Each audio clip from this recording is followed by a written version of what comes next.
பொண்ணுக்கு வீங்கி பாதிப்பு எந்த வைரஸால் பரவுகிறது? ஆன்சர் பாரமைக்சோ. ஸோ பாரமைக்சோ அப்படிங்கிற வைரஸ்னால தான் பொண்ணுக்கு வீங்கி ஏற்படுது. இதை பார்த்தீங்கன்னா மம்ஸ் அப்படின்னு சொல்லுவாங்க. இந்த நோயை வந்து மம்ஸ் நோய் அப்படின்னும் சொல்லுவாங்க. ஸோ உங்களுக்கு மம்ஸ் நோயின்னு கேட்கலாம், பொண்ணுக்கு வீங்கி அப்படின்னும் கேட்கலாம்.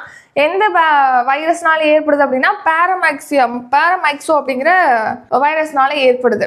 இந்த பொண்ணுக்கு வீங்கி அப்படிங்கிறதுனால பார்த்தீங்கன்னா இந்த பாதிப்பு ஏற்பட்டுச்சு அப்படின்னா நம்மளுடைய தாடைக்கும் காதுக்கும் இடைப்பட்ட பகுதி, இந்த கன்னங்கள் இருக்கு இல்லையா, இந்த பகுதி வந்து நல்லா பெருசாக வீங்கிரும். உமிழ்நீர் சுரப்பில் வந்து வீக்கம் ஏற்படுறதுனால நமக்கு வந்து அந்த இடத்துல கடுமையான வலி இருக்கும், தலைவலி இருக்கும், மயக்கம், உடல் சோர்வு, பசியின்மை, இந்த மாதிரியானதெல்லாம் ஏற்படும். சரிங்களா?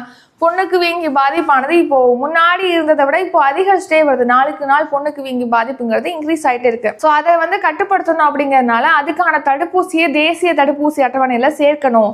இதுக்கு இப்போ பார்த்தீங்கன்னா தேசிய தடுப்பூசி அட்டவணையில எம்ஆர் தடுப்பூசி, அதாவது மீஷல்ஸ் ரூபெல்லா நோய்க்கான தடுப்பூசி எம்ஆர் தடுப்பூசி செலுத்துறாங்க. இப்போ என்னன்னா இப்போ மம்ஸ் நோய்க்கும் பொண்ணுக்கு வீங்கி நோய்க்கும் தடுப்பூசியை செலுத்தணும். எம்எம்ஆர் தடுப்பூசி, மீஷல்ஸ், மம்ஸ், அப்புறம் ரூபெல்லா இந்த நோய்களுக்கான தடுப்பூசியை தேசிய தடுப்பூசி அட்டவணையில சேர்க்கணும், பொண்ணுக்கு வீங்கிக்கான தடுப்பூசியை சேர்க்கணும்னு சொல்லிட்டு இப்போ சுகாதாரத்துறையானது வலியுறுத்திட்டு வராங்க. அதனாலதான் அதை பாக்குறோம். பொண்ணுக்கு வீங்கிக்கு பாத்தீங்கன்னா நம்மளுடைய நோய் எதிர்ப்பாற்றல் இருந்தாலே போதும், அது கொஞ்ச நாளே சரியாயிரும்.